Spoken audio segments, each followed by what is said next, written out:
Hi, welcome back. நாங்கள் create பண்ணுற video டுட்டோரியலோட லிங்க் ப்ளஸ் எக்ஸாம் நோட்ஸ் ரெண்டையும் இந்த ஆண்ட்ராய்ட் ஆப்பில் ஆட் பண்ணியிருக்கோம். ஆப்போட லிங்க் டிஸ்கிரிப்ஷனில் இருக்குது, டவுன்லோட் பண்ணி யூஸ் பண்ணிக்கோங்க. Symbolic execution. ஸோ ஒரு ப்ரோக்ராம் அனாலிசிஸில் சிம்பாலிக் எக்ஸிக்யூஷனுங்கிறது ஒரு முக்கியமான டெக்னிக். என்ன அப்படின்னு பார்த்தீங்கன்னா, ப்ரோக்ராம் எழுதி முடிச்சதுக்கப்புறம் ஒரு சாஃப்ட்வேர் எழுதி முடிச்சதுக்கப்புறம் அந்த ஃப்ளோவில் வேரியபிள்ஸ் இருக்கும். அந்த வேரியபிள்ஸ்க்கு வந்து யூசர் வந்து ஆக்சுவலாக யூஸ் பண்ணும்போது ரியல் டைம் வேல்யூ கொடுப்பாங்க, ரியல் வேல்யூஸே கொடுப்பாங்க. அதுக்கு பதிலாக இந்த டூல் என்ன பண்ணுவோம், இல்லை இந்த டூலில் வச்சு நம்ம என்ன பண்ணுவோம்னா சிம்பிள்ஸ் யூஸ் பண்ணுவோம். எக்ஸ் இல்லை ஒய் அந்த மாதிரி ஒரு சிம்பிள் யூஸ் பண்ணி ப்ரோக்ராமை எக்ஸிக்யூட் பண்ணுவோம். அப்போ அந்த டூல் என்ன பண்ணுன்னா அந்த சிம்பிள் எங்கெங்கெல்லாம் ட்ராவல் பண்ணுதுங்கிறத அனலைஸ் பண்ணி எந்தெந்த இடத்துலலாம் வந்து என்னென்ன மாதிரி வேல்யூஸ்லாம் செக் பண்ணுது. அந்த வேல்யூக்கு x is greater than 5 greater than 10 less than 10 check பண்ணுதா, 0க்கு கம்மியாக இருக்கான்னு செக் பண்ண, இதெல்லாம் கண்டுபிடிச்சி டிஃப்ரெண்ட் டைப்ஸ் ஆஃப் இன்புட் இந்த எக்ஸுக்கு என்ன வரணும் அப்படிங்கிறத கண்டுபிடிச்சா எல்லா வகையான பாத்தையும் அது கவர் பண்ணுதான்னு பார்க்கும். ஸோ ஃபார் எக்ஸாம்பிள், இப்போ எக்ஸ் இஸ் கிரேட்டர் தேன் 0 அப்படின்னு இப்போ எக்ஸுக்கு நம்ம வேல்யூ கொடுக்கணும்னா எக்ஸ் இஸ் கிரேட்டர் தேன் 0வாக இருந்தால் ஒரு பிளாக் எக்ஸிக்யூட் ஆகுது, இல்லைன்னா ஒரு பிளாக் எக்ஸிக்யூட் ஆகுது. அப்போ நம்ம இதை ரன் பண்ணும்போது எக்ஸுக்கு வந்து ஒரு சிம்பிள் கொடுக்குறோம், பெரிய அப்பர் கேஸ் எக்ஸ்ன்னு கொடுக்கும்போது அந்த ஆட்டோமேட்டட் டூல் என்ன பண்ணும், ஸோ இந்த இடத்துல என்னென்ன பாசிபிள் வேல்யூஸ் ஆஃப் எக்ஸ் தேவைப்படுதுன்னு அனலைஸ் பண்ணுது. கூட அனலைஸ் பண்ணதுக்கப்புறம் எக்ஸுக்கு கிரேட்டர் தேன் 0 ஒரு வேல்யூ வேணும், equal to or less than 0 ஒரு வேல்யூ வேணும். ஸோ கிரேட்டர் தேன் 0 ஒரு வேல்யூவாக இருந்தால் இந்த பிளாக் எக்ஸிக்யூட் ஆயிரும், plus less than or equal to 0 இருந்தால் எல்ஸ் பிளாக் எக்ஸிக்யூட் ஆகும். ஸோ இந்த கோடில் எல்லா பாத்தும் எக்ஸிக்யூட் ஆகணும்னா நமக்கு ரெண்டு வேல்யூ வேணும். ஒரு வேல்யூ எக்ஸ் கிரேட்டர் தேன் 0, இன்னொரு value x equal to 0 or less than 0. இதை கண்டுபிடிச்சி ரேண்டமாக ரெண்டு வேல்யூ ரன் பண்ணும்.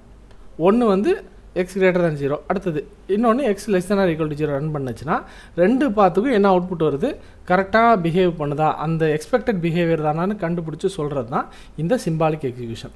ஸோ இது மெயினாக எதுக்கு யூஸ் ஆகுதுன்னா, find bugs, errors and security flaws, ensure correctness of all possible inputs. முக்கியமாக எல்லா பாத்தும் கவர் பண்ணிடும். ஸோ இஃப் எல்ஸ் போட்டிருந்தோம்னா இஃபை மட்டும் செக் பண்ணாது, இஃபையும் செக் பண்ணி எல்ஸையும் செக் பண்ணு. ஸ்விட்ச்சு எழுதியிருந்தோம்னா எத்தனை கேஸ் இருக்கோ ஸ்விட்சுக்குள்ளே அத்தனை கேஸையும் ரன் ஆகிற மாதிரி கோட்ஸ் ஜென்ரேட் பண்ணிடும்.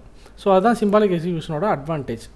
ஸோ இது எப்படி எக்ஸிக்யூட் ஆகுதுங்கிறத நான் சொன்னதை தான் இதில் 5 பாயிண்ட்டாக கொடுத்துருக்காங்க. Program executed with symbolic values, each condition creates new execution path. So ஒவ்வொரு பாத்துக்கும் தேவையான வேல்யூ கொடுத்து ரன் பண்ணி பார்க்கும். ஸோ ஃபைனலாக அது வந்து எல்லா பாத்தும் கரெக்டாக பிஹேவ் பண்ணுதாங்கிறத கண்டுபிடிச்சிடும். அப்படி இல்லைன்னா ஏதோ எரர் இருக்குங்கிறதையும் நமக்கு பிரிண்ட் பண்ணி கொடுத்துரும். அதான் இந்த கோடு நான் எக்ஸ்பிளைன் பண்ண கோடு. அட்வான்டேஜ் என்னென்னா, find deep bugs with bugs but traditional method. நம்ம நார்மலாக ஜென்ரலாக நம்ம டெஸ்ட் பண்ணுற மெத்தடில் வந்து இதெல்லாம் மறந்துடும், மிஸ் பண்ணிடும். ஒரு என்ன சொல்கிறது, இஃபெல்ஸ் லேடர்னு ஒரு கான்செப்ட் இருக்குது. இஃப்குள்ளே ஒரு இஃபெல்ஸு, அந்த இஃபெல்ஸுக்குள்ளே ஒரு இஃபெல்ஸு, அதுக்குள்ளே ஒரு லூப் இருக்கலாம், அந்த லூப்புக்குள்ளே ஒரு இஃபெல்ஸ் இருக்கலாம். இப்போ இத்தனை இஃபெல்ஸ் இருந்துச்சுன்னா இதில் எல்லா இஃபெல்ஸோடைய எல்லா பிளாக்கையும் கரெக்டாக ஒர்க் ஆகுதான் நம்ம செக் பண்ணுறது நம்மளே கன்ஃபியூஸ் ஆகிரும். அதுக்கு இந்த மாதிரி சிம்பாலிக் எக்ஸிக்யூஷன் ஒரு பெஸ்ட்டு சொல்யூஷன். லிமிட்டேஷன் வந்து number of paths grows rapidly with program size. So நம்ம இப்போ நான் சொன்ன மாதிரி இஃபெல்ஸ் லேடர் அதிகமாக ஆக இந்த எக்ஸிக்யூஷன் டைம் அதிகமாகும், எக்ஸிக்யூஷன் நம்பர் ஆஃப் டைம்ஸும் அதிகமாகும், எக்ஸிக்யூஷனுக்கு எடுக்கிற டைமும் அதிகமாகும். ஸோ அது வந்து ஒரு காம்ப்ளெக்ஸான ஒரு ப்ராசஸ்னு வச்சுக்கலாம். இதுதான் வந்து இதோடைய லிமிட்டேஷன்ஸ்.